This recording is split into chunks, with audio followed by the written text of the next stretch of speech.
Welcome. I'm the Deadwood Jedi, and today we're bringing you another Raid Shadow Legends video. You might have noticed I'm in my account today.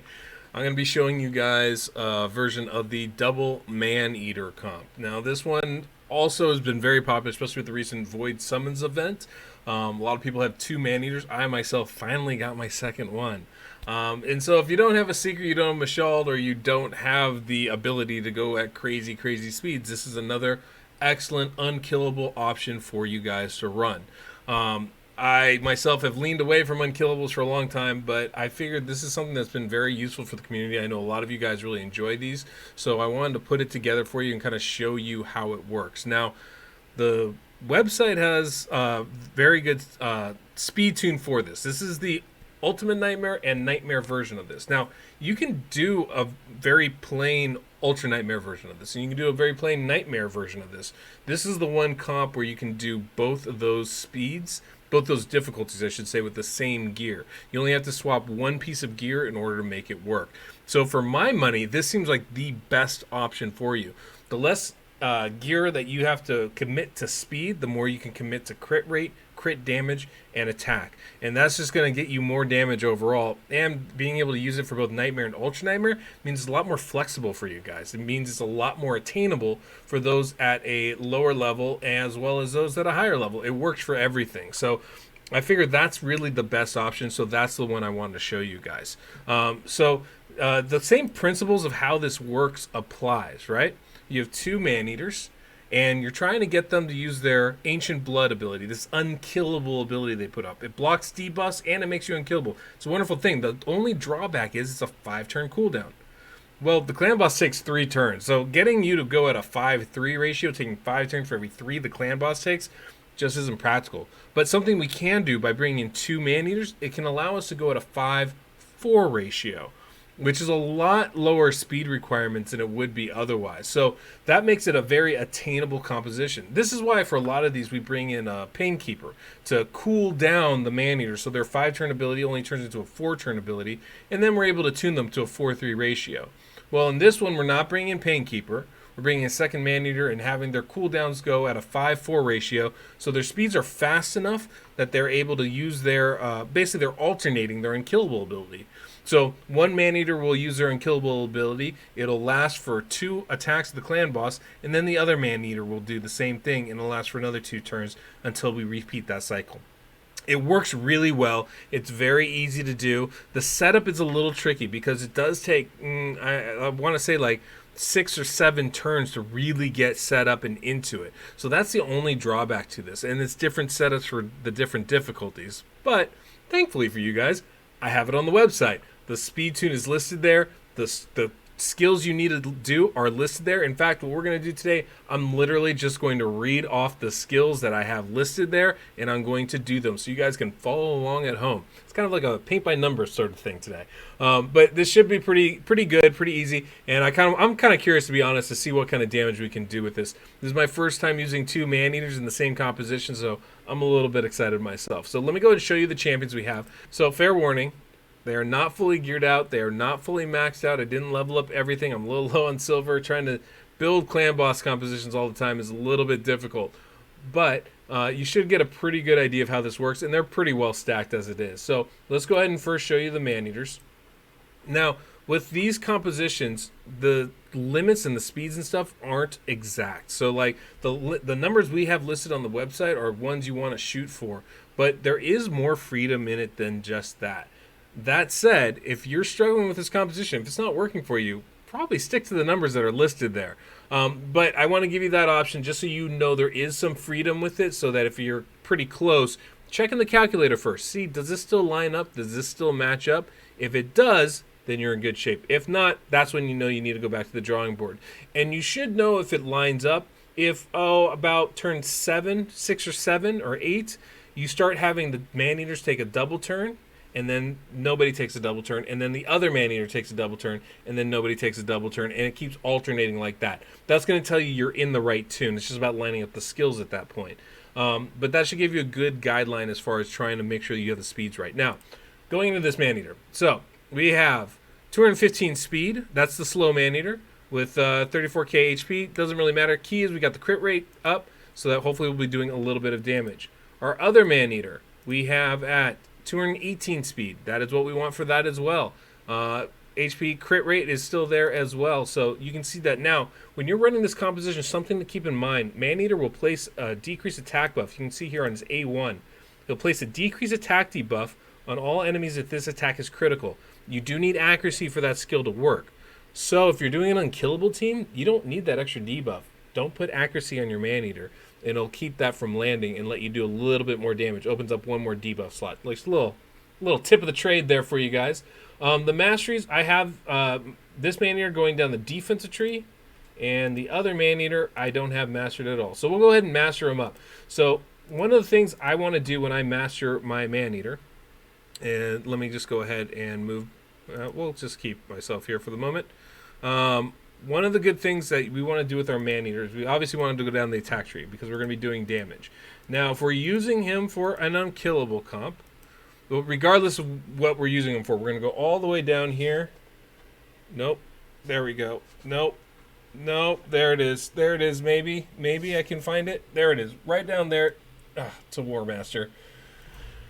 War Master is obviously the mastery you need to do a lot of damage for the clan boss, so that's what we do need to go down to.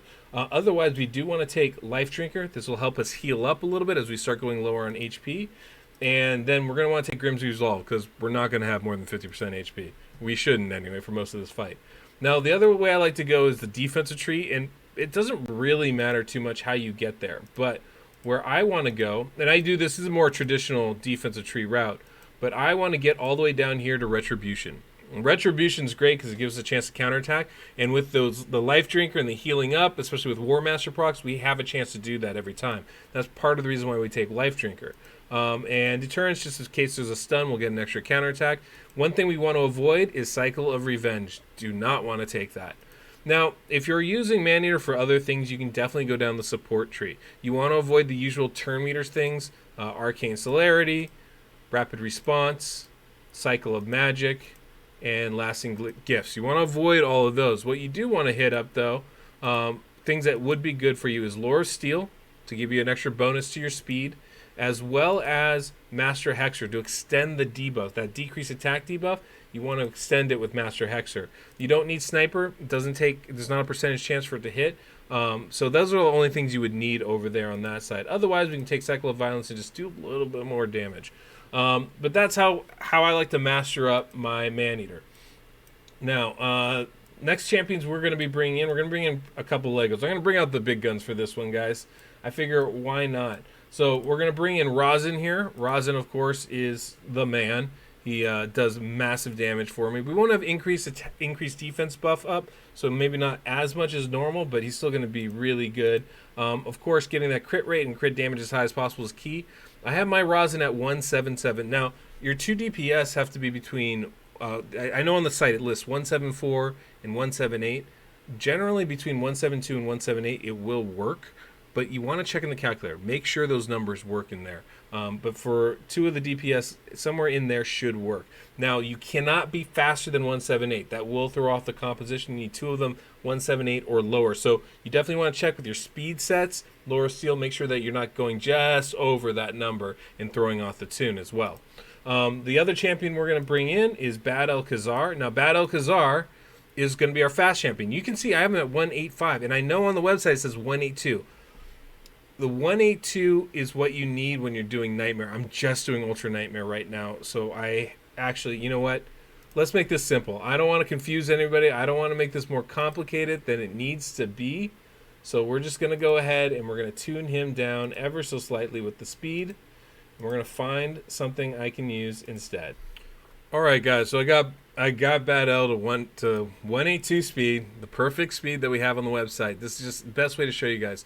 Does let you know, though, there are edges to this. You can definitely finagle a little bit of this stuff. But 182 is the number we want. If he goes below 179, it's going to throw the whole thing off. If he goes too high, it'll throw it off on Nightmare. So we want to really aim for that 182 spot.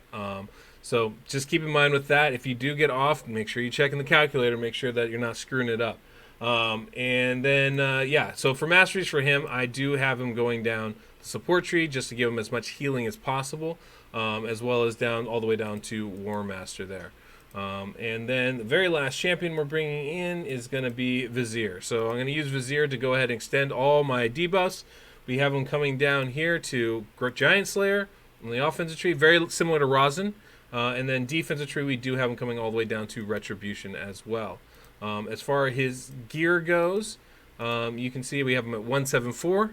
And everything else is good. Now you'll notice I don't have 100% crit rate on everybody. I do have Bad Alcazar is going to be my lead on this, so I don't need it for all of that.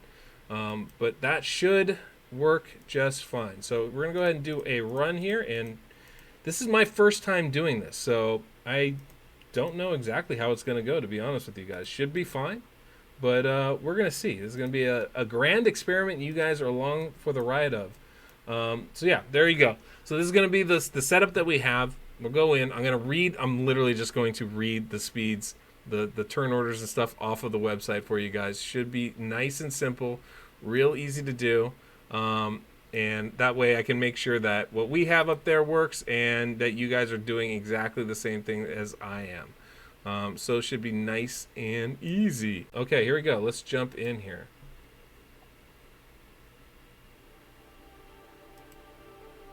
Okay, take the auto off. Always important, always crucial. So, turn 0, you don't use life, you don't use Ancient Blood. So we're not going to use the Unkillable buff.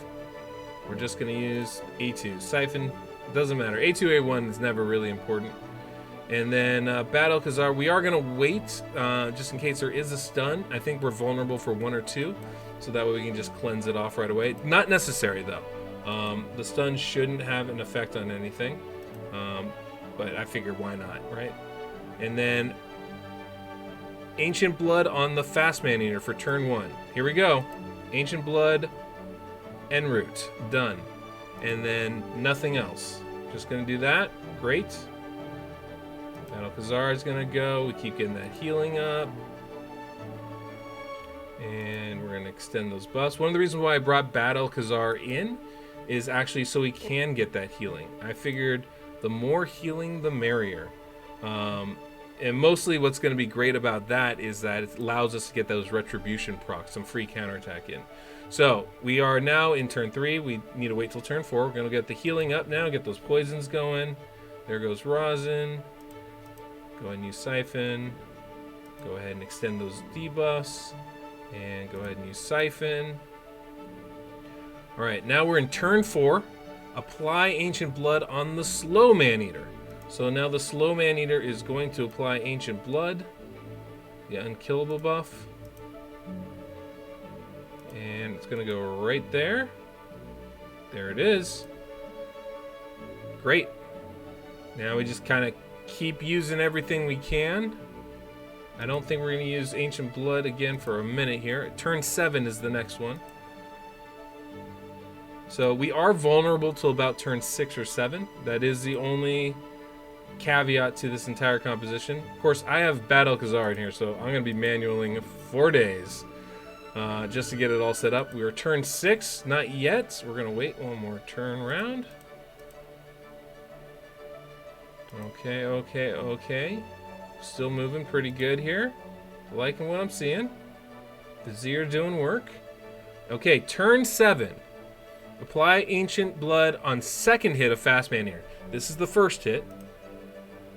Right? And go through. Everybody goes. Get our attacks in. Extend those buffs. Second hit, Ancient Blood. There it is. We are unkillable. We block the debuffs. No problem. Now we don't do anything till turn 9. So at this point, we're fully unkillable. This turn 7 was the turning point. That is where we are right now. I'm going to use this. Hopefully that decreased attack falls off. Alright, turn 9. Apply Ancient Blood on second hit of Slow Maneater. So, that's the first hit. Get some more poisons up. Thank you, Bad. I think I might just start calling him Bad now. He's a bad man. Aw. I want to extend that. Alright, there you go. Alright, second hit. Apply Ancient Blood. And that's it. We're unkillable from this point on. I'm going to manual just another cycle to make sure I get all the poisons from Bad Alcazar. That would be desirable. And then I think we're pretty much in good shape. Yeah, we're gonna be stuck with that decreased attack buff, unfortunately. Which actually for us is pretty much a pretty sizable disadvantage, but we shall have to deal. Once we get through this. Go there. Get one more in. And then you can see here comes the second one. Perfect timing. We're unkillable. Blocks the stun. Get the last of those poisons up there. There goes the Maneater. There goes Rosin. Let's extend those last poisons. Alright, and now we can click auto. And we're done. It's that simple, guys. So, there is a little bit of setup, obviously, and more if you have Bad Alcazar and Vizier on your team. But once you get it set up, easy breezy, click auto, let it go, let it do its thing. So I'm going to get myself off the screen and you guys can watch.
Right, 41.09 million.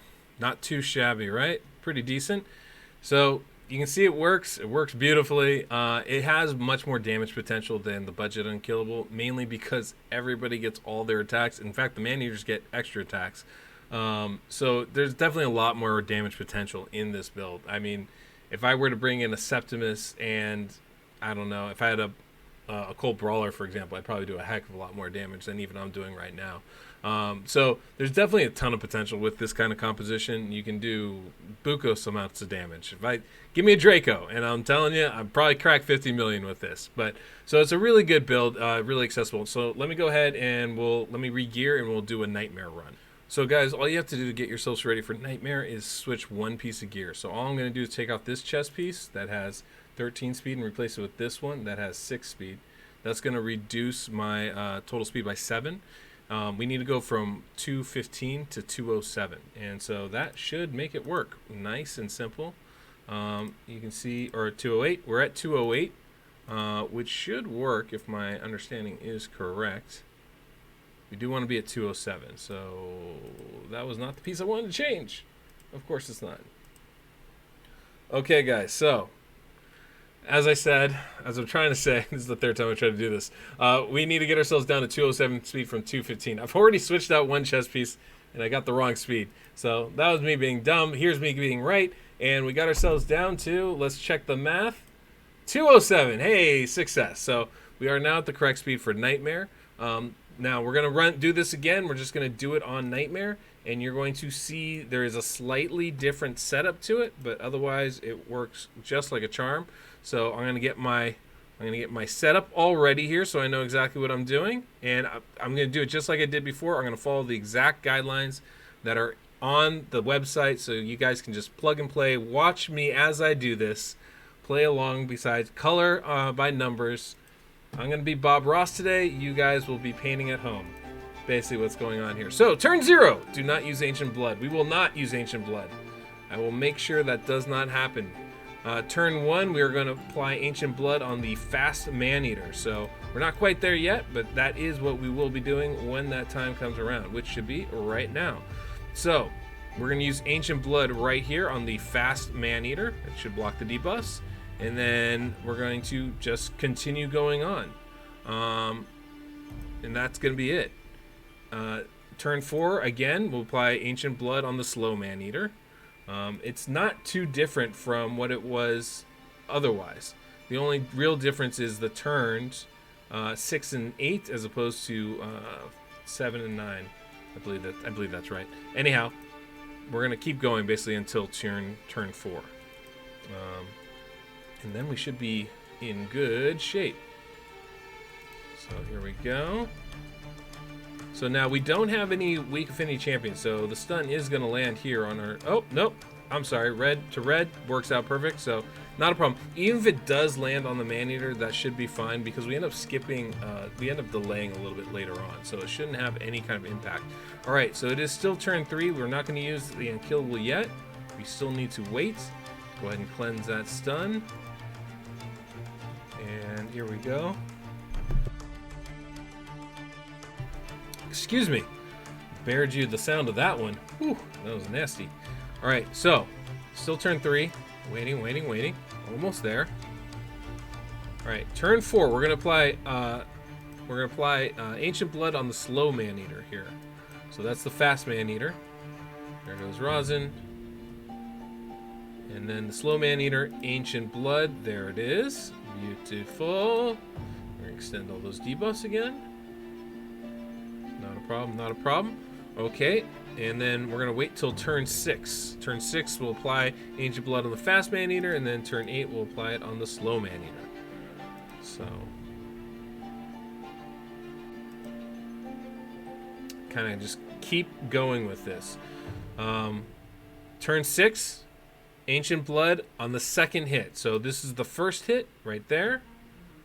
Go ahead and get more poisons up on the board. And keep everybody kind of moving along here. Send those debuffs. Second turn, second attack. There goes the Ancient Blood. We are unkillable. And at this point, we will be unkillable for the rest of the fight. That shouldn't be a problem. Now, part of the reason why the setup is this way is to make sure for both difficulties, the reason why the setup is this way is to make sure we don't take any affinity debuffs. So we don't have to worry, no matter what affinity the clan boss is, we won't be taking any debuffs the entire time. We don't have to concern ourselves with that. Should be good. So this is turn 8. Slow Maneater is going to apply Ancient Blood, but on his second attack. So this is the first attack. Boom. And there goes Bad Alcazar. Other Maneater. Rosin. Vizier. And unkillable. There it is. And at this point, we can click auto. I want to make sure we get those last debuffs up on the board. I want Vizier to extend those just one time, and then we should be golden. There we go. Get that extension and full auto. At this point, we click auto. We let it go. Life will take care of itself.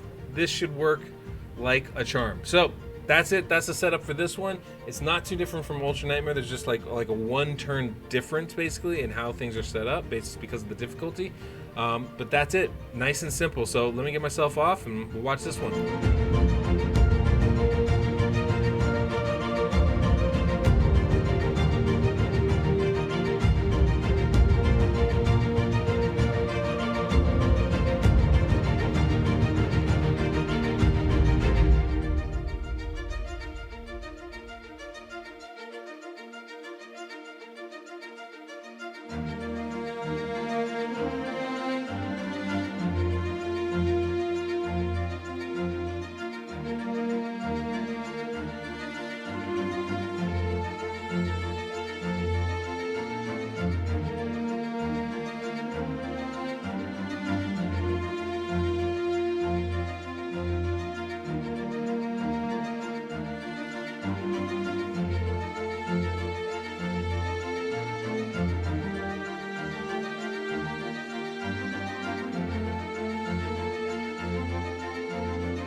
Almost 50 million damage.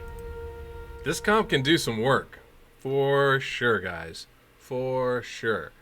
So, pretty easy setup. Not too hard to do. Obviously, the setup actually is a little bit tricky. Like, you got to go through specific steps to get yourself there. But once you're in, it's easy.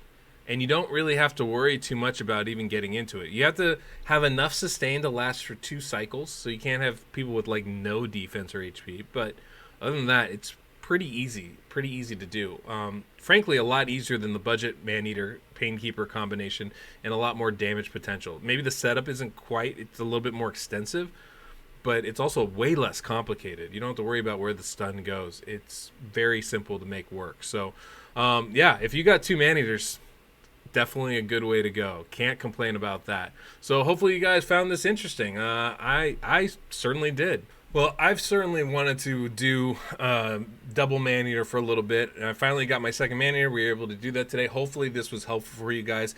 Sometimes just having somebody show you step by step how it works can be really helpful, so hopefully that's the case. By the way, I should give a huge shout out to Zombie Lord. Zombie Lord's the one that brought this composition to me a while back. That's the name that is actually on it when you go look for it. It's a double Maneater composition by Zombie Lord.